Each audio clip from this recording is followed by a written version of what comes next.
There's a creature that can't fly, but through every airship. I can't swim, but cross the ocean. The body is fragile, but lasts the longest. Human. Homo sapiens are tiny and possess unlimited yearning. From where it all started, in the middle of Africa, every first step, it's time for the greatest adventure yet that history has seen. It's not just the laws of evolution. It's also a huge leap forward. It changes the entire fate of humanity. So, in that journey, how humans have taken over the world.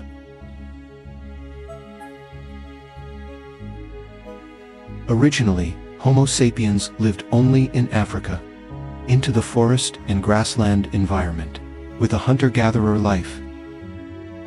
But that stability didn't last long. Climate shifts under harder cycles, persistent drought, causing troops to leave their homes, to search for life. No, according to the route, they move naturally.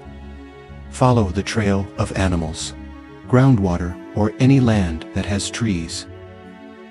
No one knows that those first steps has begun the greatest journey in human history. Scientists used to believe that there's only one wave of Homo sapiens leaving Africa. It's the foundation for civilizations. But a wealth of archaeological evidence and modern moving data painted a completely different picture. Spread over hundreds of thousands of years, humans have left Africa many times. However, not every adventure leads to good results. There are journeys that soon die in silence and just leave a faint trace in evolutionary history. In the midst of countless attempts to escape the continent, 3 waves of migration are considered turning points that have completely changed the face of humanity. The first wave of followed the south coast of Asia to Australia about 50,000 years ago. But how could they get to such a distant land? Scientists believe that it's the result of a series of dangerous sea crossings through many small islands in the South Asian, especially the last leg, supposedly from the island of Rodi in Timor to the North Kimberley. It was one of the most distant routes of that time. Requires clear planning and tight organization. On a rustic raft with no sail, they carry hundreds of people 4 to 7 days in the middle of the ocean. So, at SAO, Homo sapiens didn't advance westward into Europe at the same time. There have actually been previous attempts, but it didn't work out. The reason is that Neanderthals inhabited Europe over 200,000 years, called the most powerful predator, thanks to the favorable living environment and abundant resources. And so, in the battle for survival between the two races, our ancestors failed and forced to turn to the east. To about 45,000 years ago, they began their migration journey into southern China. Trace the tracks of herbivores. However, the expansion to the north of the country has been delayed by the harsh glaciers. At the same time, the waves of migration also spread to the Korean peninsula and the islands of Japan. About 35,000 years ago, the second great wave happened 50,000 years ago, when Homo sapiens landed on the Indian subcontinent. Heading west through the Middle East and Turkey, they arrived in Europe about 45,000 years ago. Different from the past, this time they've succeeded in overcoming the geographic barrier. And residents, the Neanderthal people, are still here. The third great migration was the conquest of America. The new continent is located in eastern Siberia. About 23,000 years ago, modern humans have begun to cross the continent through this vast land called Berlin. At that time, the sea level dropped more than 130 meters. It's a land corridor between Siberia and Alaska. Besides moving by road, first, we might have tracked the waves.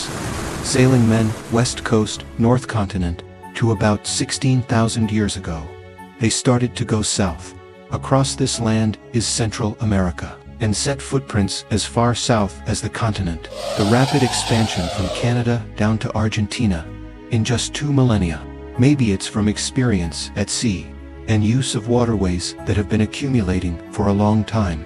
By about 12,000 years ago, Homo sapiens had spread across the Americas, while other groups also point to the North Pole of Eurasia. They're following in the footsteps of migratory animals, follow the retreat path of the ancient ice blocks, thanks to the ability to dramatically transform and move forward in communication. Tools and fire control humans have crossed all boundaries of survival.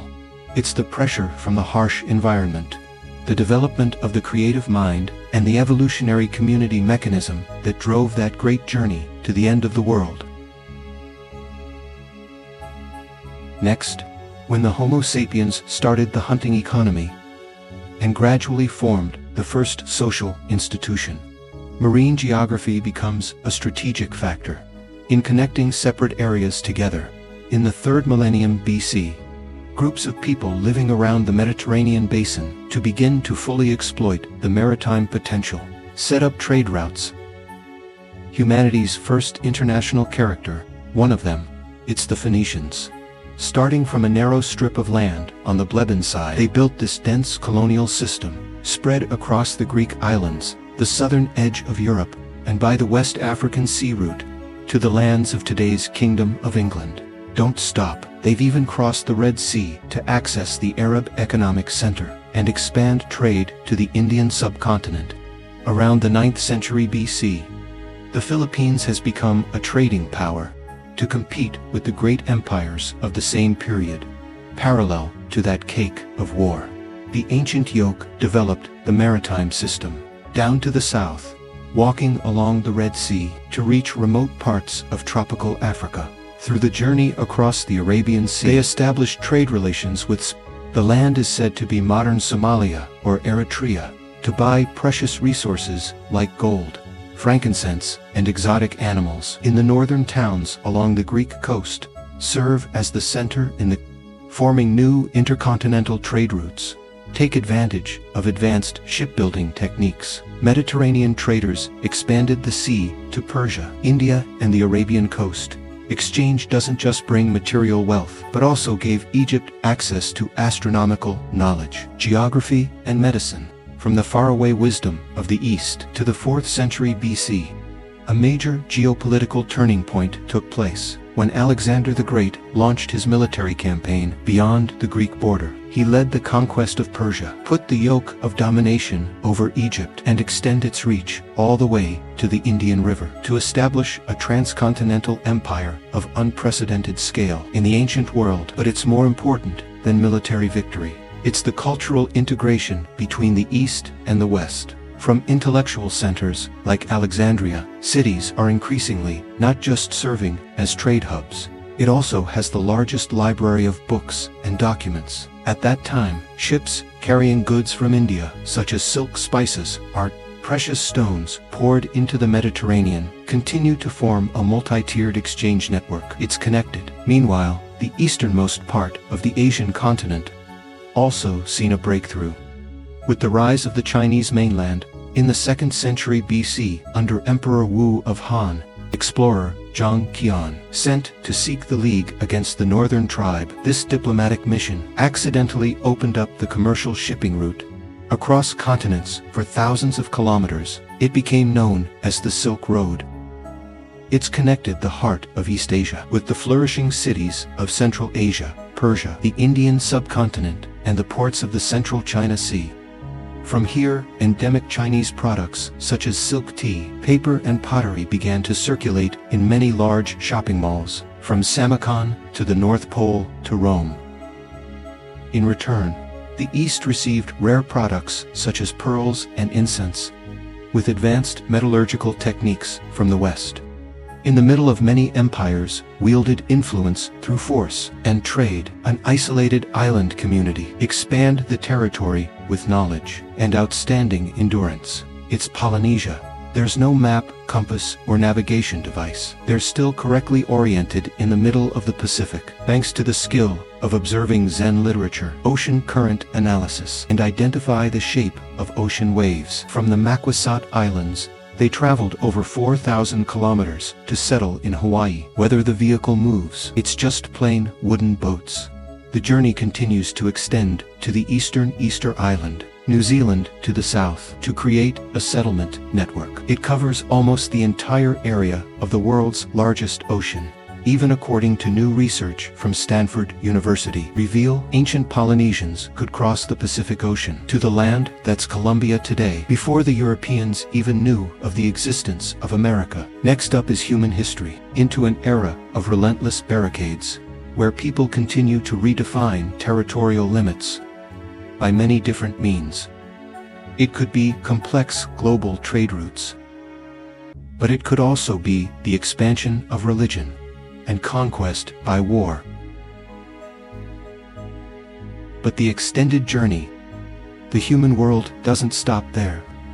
Since the second half of the Middle Ages, a global revolution of geographic discovery, the bridge has begun. It's known as the Age of Discovery. It's happening in a European context. It's starting to stretch beyond its geographic boundaries to the dawn of the modern century. Before this wave explodes on every major, many single voyages of exploration proceed and record in writing. In the 12th century, the Arab geographer have completed a world map, extremely for the dynasty of Sicily, based on material from Muslim traders. And the Norman adventurers, there is a lack of information about sub-Saharan Africa. Southern Africa is not on the map. However, the work has become an important Kim-only Nam, and that's the standard for geography from us. With the 13th century, European and Asian caravans start using the slow vertical trading system. Follow the Silk Road. Many Italian-born Russian aristocrats and religious clergy have ventured across the Middle East into ancient Chinese territory. In the early 14th century, the scholar Ibn Battuta left Morocco to travel throughout the Muslim provinces. This time, maritime trade in the Indian Ocean also reached a peak of development. Merchant ships from China, Russia, and Start Arabia frequently docked at African ports to exchange goods, to create a large network of connections. So after Minthonzu died, the Chinese government has suddenly abandoned its maritime policy, causing trade to decline rapidly. It's different from the port lockdown in the east. Portugal chooses the opposite direction to go out to sea. It's backed by the Tower Garden. They organized a series of trips, followed by a teacher, step by step, redrawing the map of the ocean. In 1488, Bartolomeo Diaz, through the nose of hope, opened up the road connecting European with Asian, without crossing the Middle East, an episode after Vasco da Gama. Complete the journey around Africa, approaching the coast of India, set direct trade links. And I think they are actually gradually expand Vietnam tourism industry. Meanwhile, Spain was expanding to the west. In 1492, Christopher Columbus was funded to find a shorter route to Asia. After leaving the port of Palos, the expedition to the tip of the Caribbean and set foot on a chain of islands, which he established as the East Indies. The discovery of the unknown continent to make the European public shocked. Not long after, the group's Spanish boats constantly crossed the ocean to explore the interior of the New World. Parallel to that, the explorer put his boots in the service of his royal family, getting to Newfoundland in 1497. It marked the first Anglo-American presence. 1513, Vasco Núñez de Balboa crosses the Isthmus of Panama and discovered the vast ocean over the Kia Pacific. This discovery made empires realize that the world is bigger than they ever imagined. 7 years later, he led a fleet of 5 ships, open a journey around the world. First in human history. From the mid-16th century, the trend of discovery. It's no longer about finding new sea routes. It moved to the form of punishment. Spanish and Portuguese national teams, in turn, defeated the native empires of Western South America, imposing colonial institutions on the local population. At the same time, the Dutch, English, and French began to establish plantations throughout the Caribbean and North America, That's the only way for the nation to go to Siberia, expanding its territory all the way to the Pacific coast. At the same time that Europeans discovered Oceania, the ocean in it stands out as the level and New Zealand of the Dutch and British explorers. So the map of the world has been perfecting over the decades. Behind the glory, however, is a series of bloody remnants of the indigenous people, and the New World was devastated by disease, conflict, and forced labor. Many civilizations were wiped out, leaving a cultural gulf that can't be patched. The transatlantic slave trade became a disease storm. For centuries, so the voyages has woken up global consciousness. For the first time, people understood that the left soil is a seamless mass that can cross-connect and measure.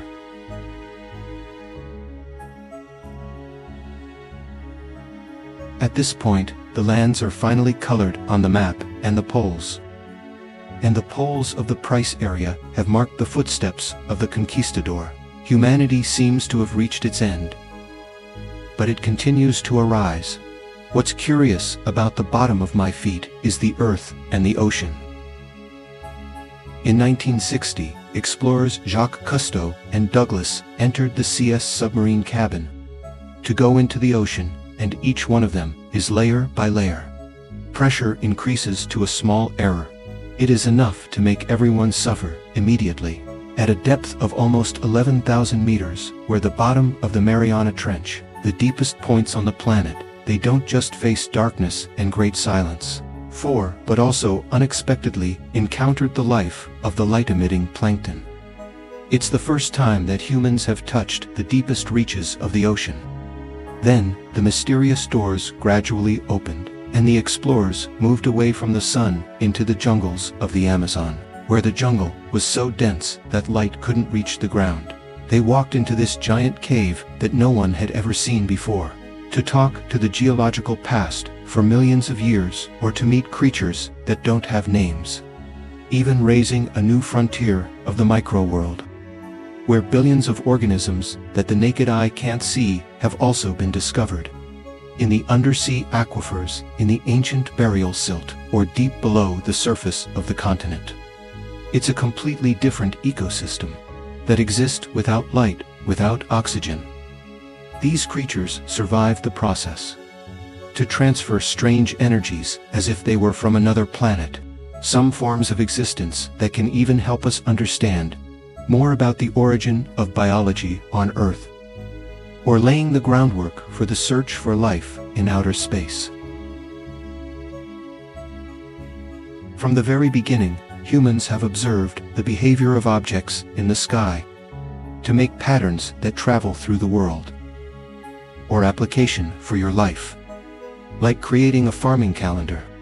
And then when the technology started to evolve, in 1957, for the first time, man entered the conquest of space.